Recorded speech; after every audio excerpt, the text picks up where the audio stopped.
I believe inside of us, we have an internal compass, and it's telling us which way to go. It's to use your podcast title, it's giving us a northward orientation. It's telling us this is the way you should go. Many of us have, I think, gone aberrant off that internal compass. We've done things and we've lived a life and we're practicing things that are not congruent or in line with our core beliefs.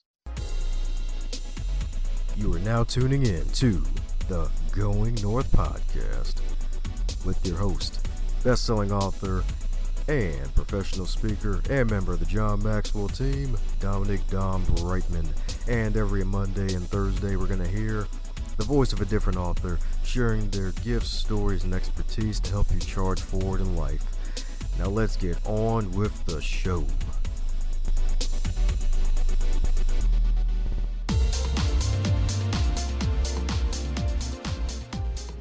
And today on the Going North podcast, we bring you some fabulous humans from across the globe. Today is no different because we got another returning guest in the house, baby, another returning guest. This awesome author right here is the host of the world's #1 public transportation CEO podcast, Transit Unplugged, as well as the author of the leadership book, Full Throttle, which is still a fabulous book that you should pick up. And this guy right here is a popular conference speaker and author of numerous industry magazine articles and blog posts on transit and leadership. His work across North America, Europe, and Australia positions him as one of the public transportation industry's leading ambassadors. Let's give it up for the one, the only PC himself that matters, Mr. Paul Comfort. How are you today, sir? Hey, Dom, doing great, brother. Great to be back on the show. Woohoo! Great to have you back today because you're actually one of the top 50 episodes from last year, so it's good to have you back in the building. Good, that's great. Yes, indeed. So with all this nonsense going on, you still are moving, shaking, and making sure the world still doesn't lose all of their marbles with this new book, The Future of Public Transportation. How's it feel? That's right. Yeah. So the new book, The Future of Public Transportation, came out March 1st. And of course, it was shortly after that the world went into shutdown mode. So I was able to have one good kickoff book launch party for the book. I had them planned for Toronto, New York, Nashville, Atlanta, Las Vegas, and everything actually had a world book tour set up. We were going to Dubai and Ireland and Singapore and had sponsors, all over the world sponsoring the book tour. And of course, everything had to be put on hold because the world is on shutdown or on pause right now. But, like anybody who's kind of trying to make the best of a bad situation or make lemonade out of lemons, I'm working to try to turn this crisis into an opportunity to make sure people are still on top of their game and able to use public transportation to get to the necessities. So that's what I've been doing. We can talk about the book. I've also started a daily podcast called Comfort's Corner. My name. I used to do a newspaper article back in college called Comfort's Corner, and I had a radio show on WCTR AM 1530 in Chestertown, Maryland for 16 years called Comfort's Corner, where I did daily news and comment. I did that part-time while I was working in the transportation and government worlds. And so my new podcast is back to that title, Comfort's Corner. And that's one my dad used as well. My dad was a pastor and president of a Bible college, and he used that sometimes in his newsletters as well. So we're back to Comfort's Corner. And basically it's a daily look at what's happening across the public transportation industry. We do the headlines, we cover what's happening in Washington and Ottawa and Canada, and then we also do a newsmaker interview. So today, on today's episode, I interviewed Wade Coombs, who is the director of Strathcona County Transit out in Western Canada, about how public transportation is responding in his city to the coronavirus. And then we do a reading from my book, The Future of Public Transportation. A lot of folks have asked if we were going to do an audio book with that, and I haven't done it yet, but I'm reading half a chapter or so on each episode. And so that's one of the ways I'm trying to make sure that we stay out front and helping people know what's happening in my world, which is public transportation.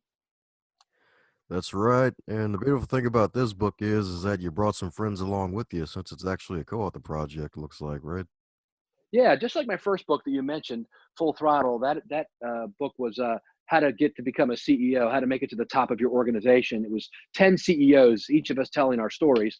In that one, I wrote 23 of the chapters, or 21 of the chapters, and CEOs, the 9 other CEOs each wrote one chapter. I was I'm the former CEO of the MTA right there in Baltimore, the Maryland Transit Administration, what used to be called the Mass Transit Administration back in the day. And but this new book is similar to that. I don't have all the answers, and I want to get input from some of the best minds in the world. So that's what I did through my other podcast, Transit Unplugged. I interview CEOs around the world. And this last year, I did a tour that included a week in Australia, where I interviewed 7 CEOs, in the United Kingdom, or Great Britain, as people like to call it, where I interviewed 6 CEOs. We did a series across Canada. And then, of course, a couple dozen shows with leaders here in the United States. And when I was talking to them, I realized that, I asked each of them about what's coming next for their transit system and what they think is coming next for public transportation, generally as an industry. And I realized I kind of had my finger on the pulse of what's happening here. And so do these folks. And so I asked, about 10 public transit CEOs, new ones that didn't write in my first book, and then about 20 futurists, college professors, and industry leaders to comment. And then we had some of the national associations, the American Public Transportation Association, their CEO, Paul Skatelis, wrote a chapter, Scott Bogren, who's head of the Community Transportation Association of America, Marco D'Angelo, the head of the Canadian Urban Transit Association, and Rob Puentes, who is head of Center for Transportation, America's foremost think tank on transportation. And they all wrote great chapters. And so we ended up with 40 contributors to the book, in addition to a few chapters I wrote, and then a foreword that was written by my good friend Robbie Makinen, the only blind CEO of a major transit system in America, out of Kansas City. And so it turned out to be a really good book, a compendium, 425 pages, a little longer than I planned, but everybody had a lot to say. And so it's a good book stop. I mean, it's a good doorstop as well as a book, I guess.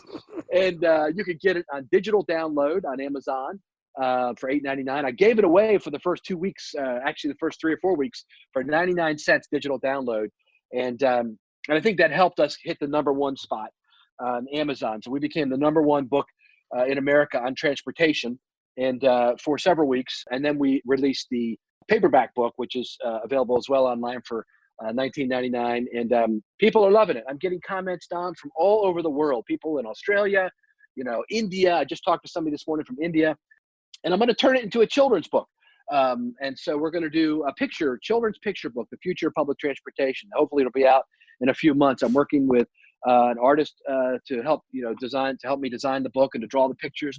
We're going to tell the story for young people, ages 5 to 13, the story of how mass transit has helped America, with the wagon trains and the B&O Railroad, which started right there in Baltimore, right across the street from where my office used to be.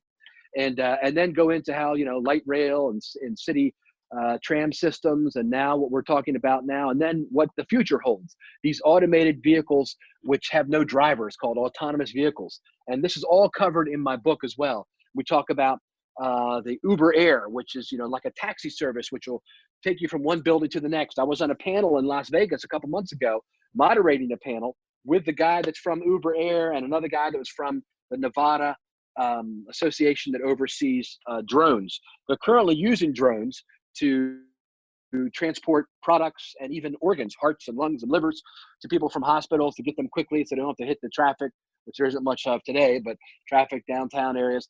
But it soon will be, they're predicting within the next couple years. Seriously, Dom, can you imagine this? That by the year 2025, I predict that you will be able to, unless everything melts down, which I don't think it will, but you'll be able to, on your phone, call an unmanned drone to your front yard, have it land in your front yard or on your driveway, or if you're in the city, maybe a parking lot near you, pick you up and take you where you want to go. I mean, these are the days of the Jetsons, and they're right here in this coming decade. Amazing. Yes, indeed. Amazing indeed. And that could be kind of scary for some folks too, because it's like, yeah, technology is great and all, but there's still that piece of, hey, we'd still rather have a human in charge in a way. That's right. There's a lot of concern about that, concern about hacking. Could somebody hack into these? So they're trying to build, strong firewalls and make sure they're not wired in necessarily to the whole worldwide network, but maybe, narrow banded to certain things. But that's always a concern. And I actually share that concern. I'm concerned about us as a world. The world is moving everything up to the cloud and off of our local networks. And I mean, I get it. There's a lot of positives to that. but we definitely have to have in place the security necessary to make sure that no one can, you know, cause trouble in there. So that's a concern, and I think I even addressed that somewhat in the book, and with you especially here on this podcast, is that as we continue to use technology to improve our world, we need to make sure that we keep humans at the center of it, right? I mean, we're here to serve people, and so we need to make sure that their needs and their security is protected. Yeah, that's what I'm talking about, and that's gonna be even more important nowadays, but especially after this whole coronavirus thing that just came in out of nowhere somewhat. It's like, all right, it's it's like when we get back to normal, it's not gonna be the same normal. So You're what right. oh yeah, so what do Go you ahead. so what do you think the changes that might happen after Yes. this in the coming weeks, if not months? So I've been thinking about that some actually, because and I've been talking to leaders across North America in particular about, you know, not only in public transportation, but I have children who are in school, and how that education is shifting more online. I mean, let's talk about public transportation first, and then we can expand and extrapolate out if you want to. Um, so in public transportation, one of the big changes that's happened due to COVID-19 is that the drivers, the operators of the buses, don't want to have regular face-to-face interaction with passengers. And so they quickly, you know, at first it was masks and gloves, but they quickly, most transit systems now have moved to rear board boarding on the bus, so that you don't get on the front of the bus and, you know, be coughing and hacking on the bus driver while you're putting your dollar in the fare machine. So you get on the back door, and they even have tape sometimes so you can't get off and on the front, and you're not getting up close to the driver because we're trying to keep that 6 foot social distancing.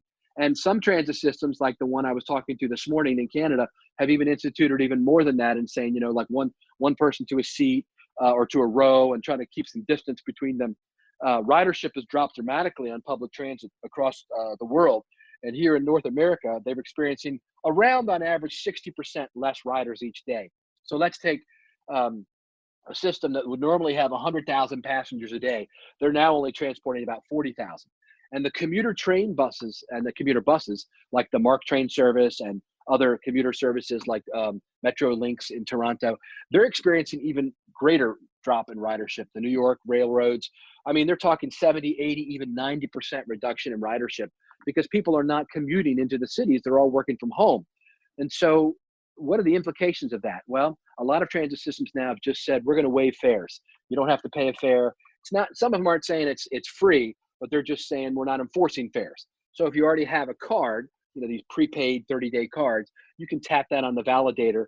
But if you don't, and you're a cash only customer, they're not enforcing the fares. So some cities like Kansas City, I mentioned earlier, my buddy Robbie Makinen, who is CEO there of KCATA, the transit authority, he's been pushing to go to no fare transit anyway. He already, now they got it. Last week they went to free fares. And so do you think they're going to go back and start requiring people to pay fares? I think that there's a good chance that a lot of transit systems will not do that, and will not go back to requiring fares to be paid. And so that's going to be, I think, one change that could potentially happen, is that we could go basically cash free. It doesn't mean that fares, that they won't charge anything to ride the bus, but it could be that we will get away from cash fares. And so that's something that's happening right now that I think could have long lasting implications. What do you think of that? Yeah, and it's interesting too because we're basically in a cashless society right now already when you think about it.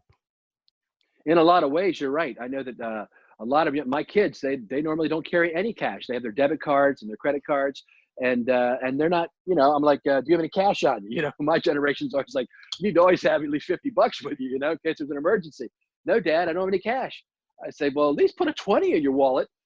But everything has gone, like you said, cash free. And so London already did it, right? They did it 5 years ago. They have a bus system there called Transport for London, TFL, and Simon Reed, I interviewed him on my podcast, Transit Unplugged, last year. And he talked about the fact that when they got their Oyster card, which is their multi-use card, up to, you know, 45% usage or whatever, and then they got to tap and go, where you can just use a regular credit card, like your, you know, your MasterCard or your Visa, and you just tap it on the reader, on the subway reader, and you can get on the bus without even having a card.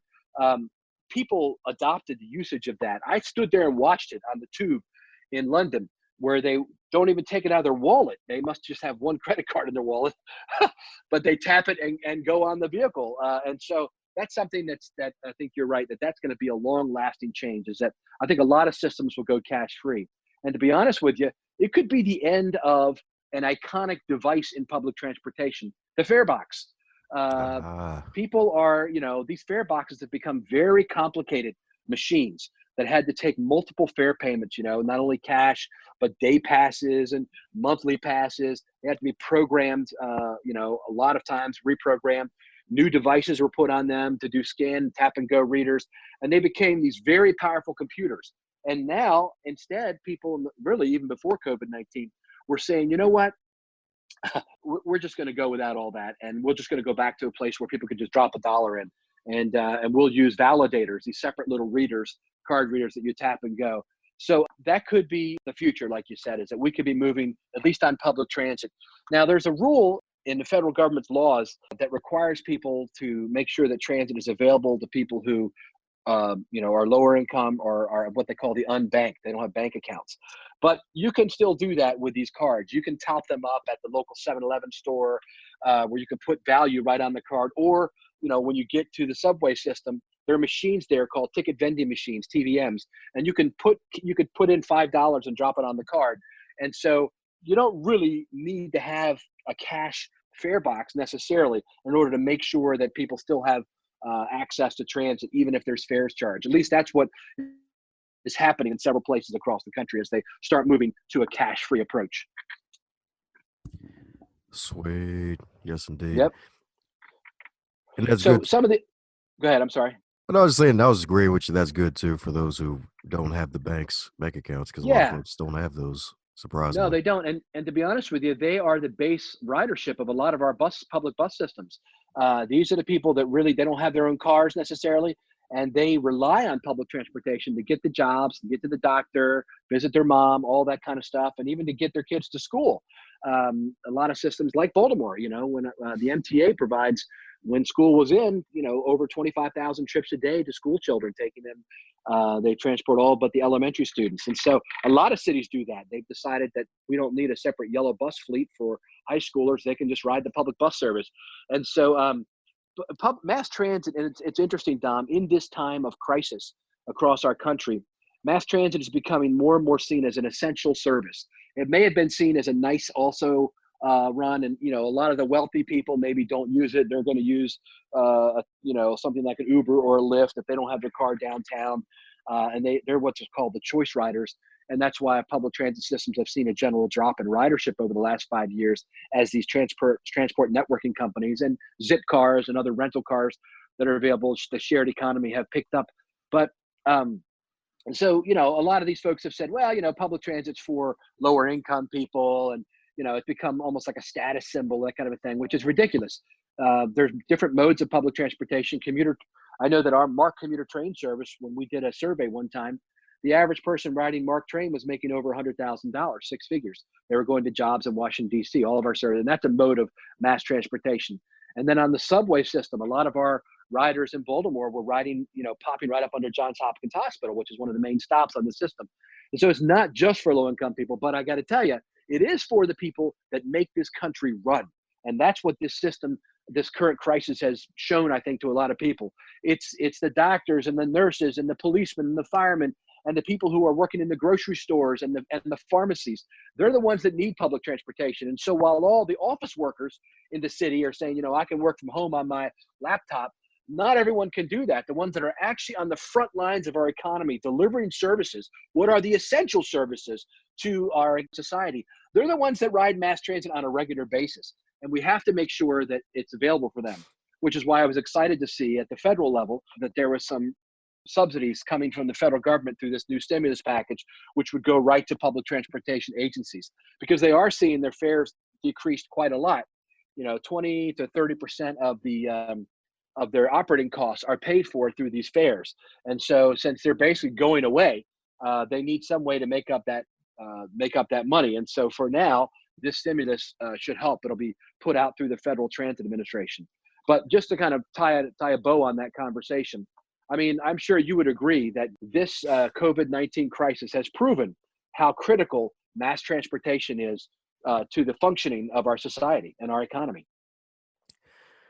Yes, indeed. You're definitely right about that because a lot of folks, heck, even nowadays, they living paycheck to paycheck. And even, heck, even some of the wealthy folks, they may want to avoid having a vehicle and pay insurance on it by just using mass transportation. That's right. The average cost to run a vehicle, APTA did a study this year, the American Public Transit Association, last year they did a study, and it showed it costs around $900 a month on average to have a car. And that would include, all the things we talked about that you just mentioned, the insurance, the gas, the repairs, the car payment, etc. And that doesn't always include even the parking, which you have to park downtown. And sometimes, that can be a couple, 200, 300 bucks a month as well. And yet the odd thing is we only use our car literally about 10% of the time. They've done studies that show that the average American, 90% of the time, your car is sitting still, sitting idle.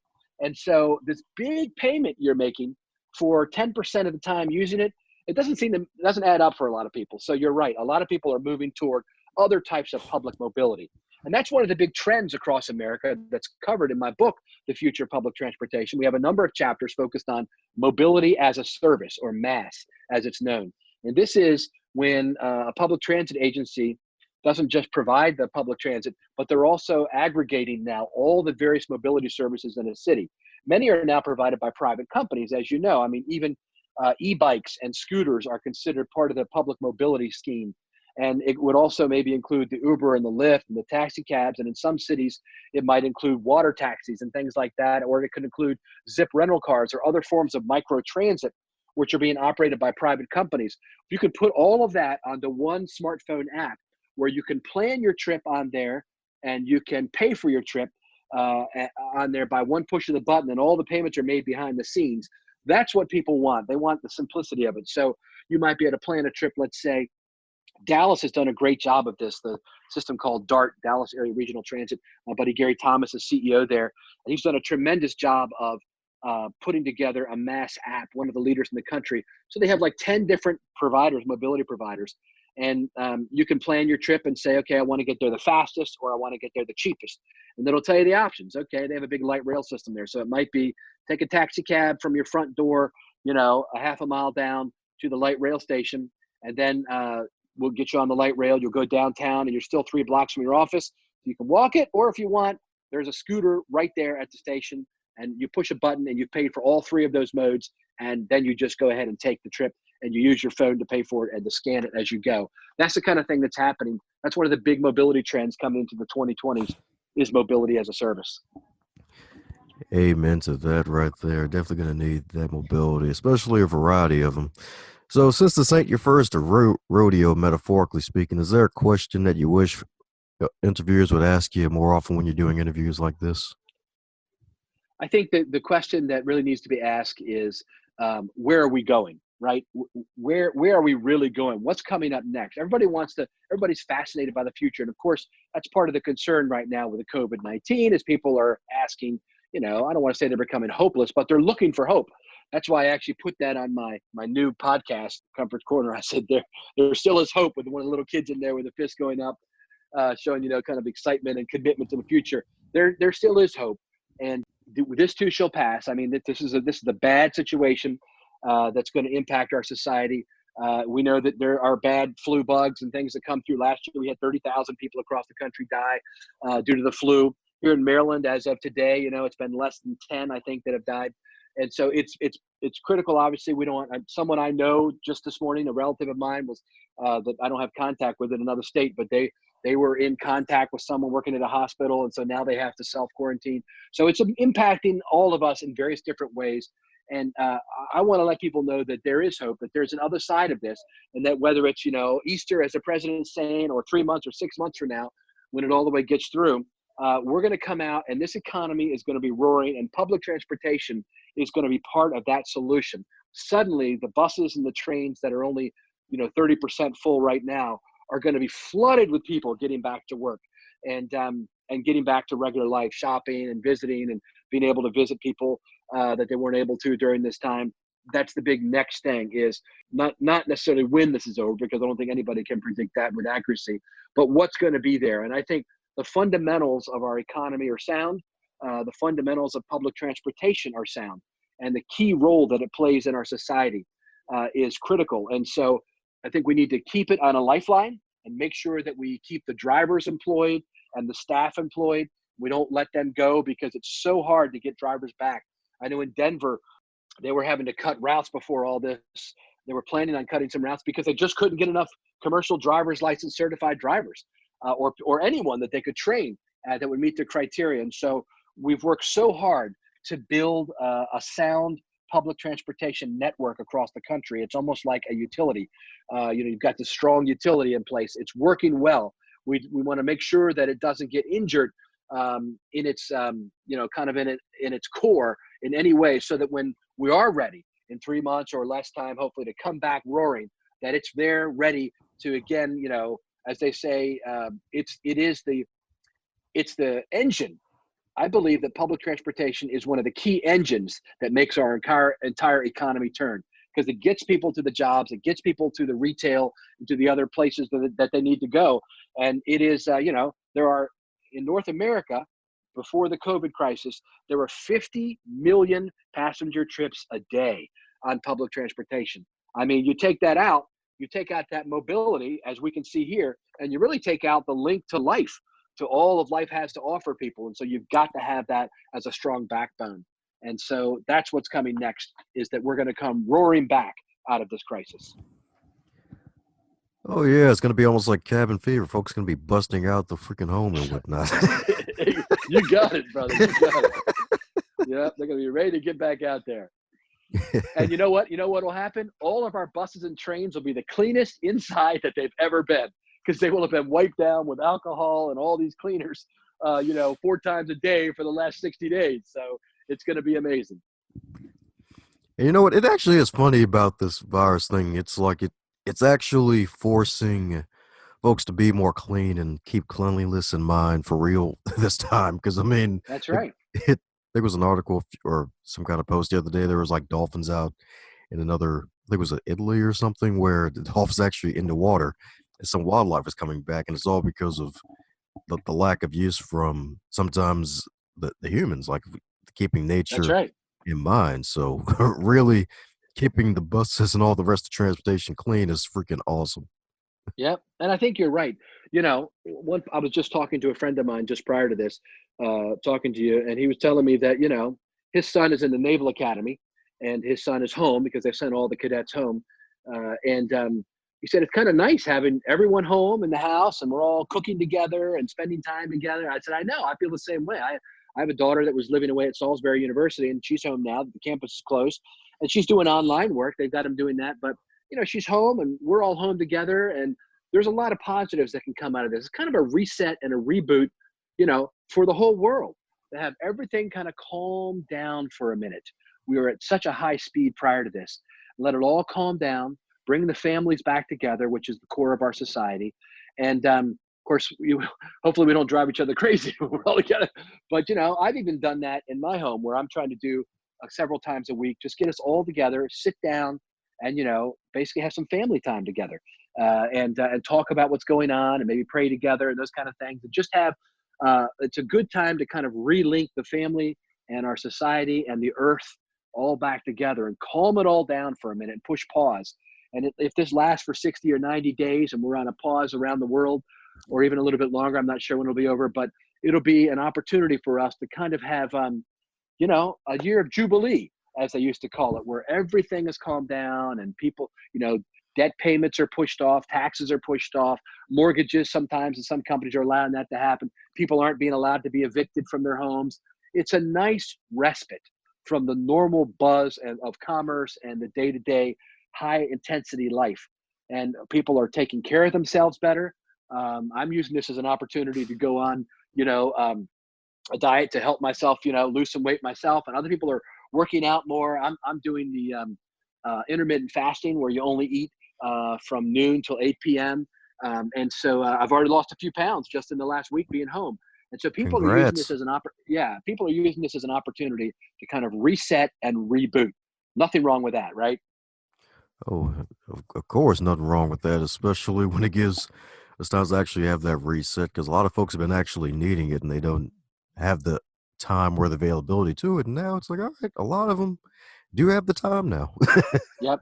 Yeah, and people are reaching into their creative minds, coming up with, people are painting, they're writing, they're touching base with their friends, even if they have to do it, on a Zoom, call where they have 8 faces up. A friend of mine sent me a picture of that yesterday of 8 of her friends up on the, up on the screen talking. And so I've been taking the time, and I'd encourage everyone to do this. My buddy Mike Bismeyer, who is a kindness ambassador across Canada and North America, speaks at lots of events talking about kindness.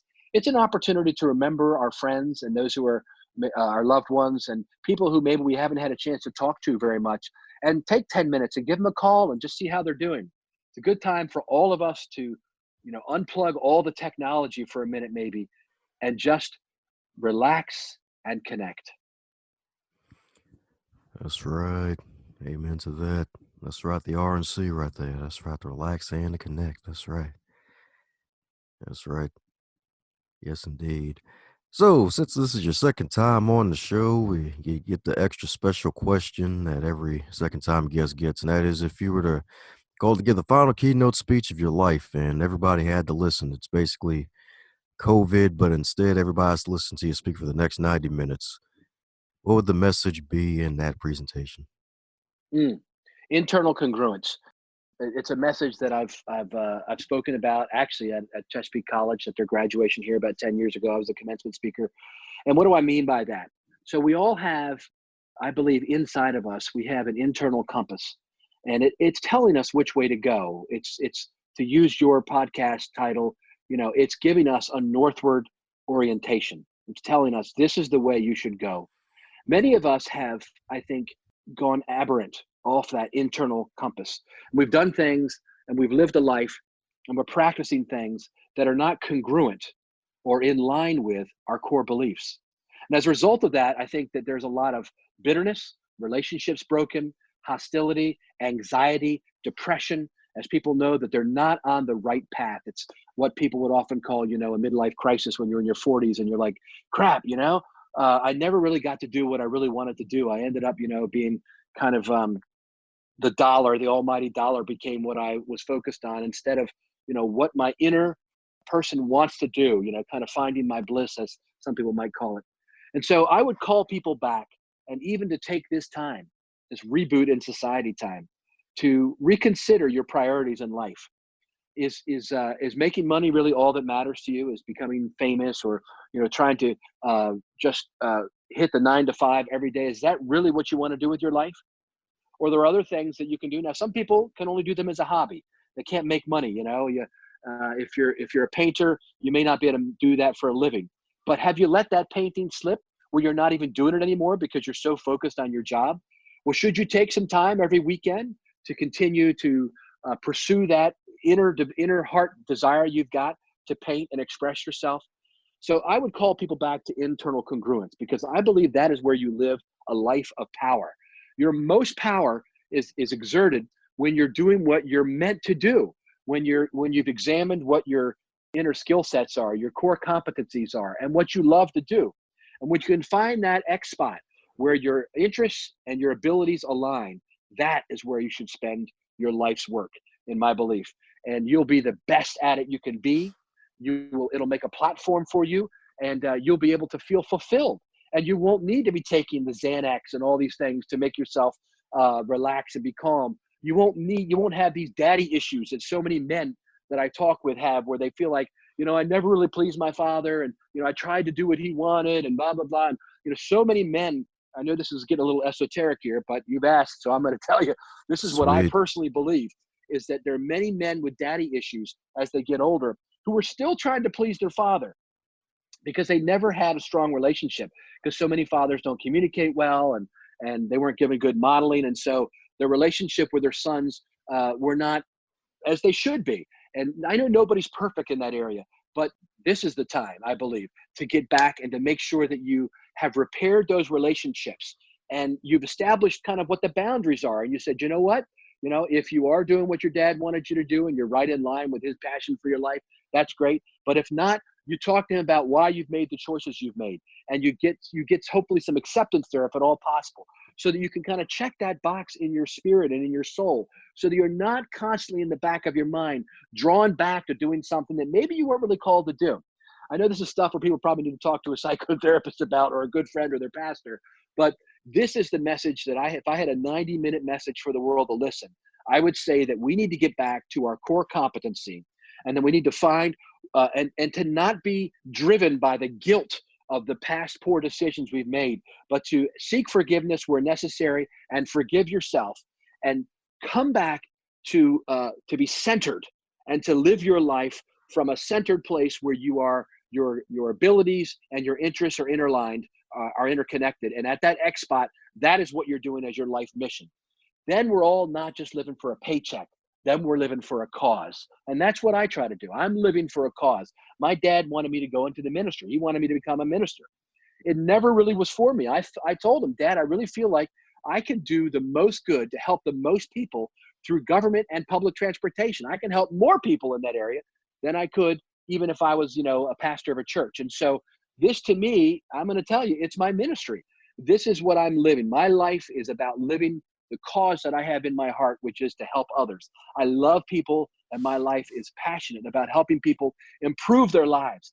Public transportation and local government are the means through which I've done that. And now I'm having an opportunity through the communication industry, through books and podcasts and radio interviews and all that, to kind of continue to carry that out even to a broader audience. So I'm not just running one public transit system in Baltimore or in Laurel, where I used to run the Connect a Ride service, or in Howard County in Columbia, where I used to run it. But now I'm helping public transit systems all over the country. Yesterday, I was talking with the CEO of the transit system in Richmond. The day before, I was talking with the CEO of a system in British Columbia, Canada. The day before that, I was talking to one in Washington, D.C. And I'm helping them by spreading kind of the best practices and how we're handling things in Memphis and in all these places, Las Vegas. So I'm taking kind of this message that I would have talked to people about if I had a 90-minute message, and boiling it down to 9 minutes and telling you that I'm trying to live that as well. And as a result of it, I think I'm helping more people across the industry and across the world than I could if I was just doing one small thing. We can all do that in our lives if we'll go back to the beginning and kind of take this moment to sit and be still and listen to your inner voice and get back to your core competency and what you're passionate about. That's my message. And it's a darn good one, too. Yes, indeed. My man threw on the invisible robe on that one. That's what I'm talking about. Thank you, brother. I appreciate it, Dom. Yes, And indeed. thank you for asking me that question. I never get asked that. So that was, I felt like I was preaching a little bit, but hopefully it was all right.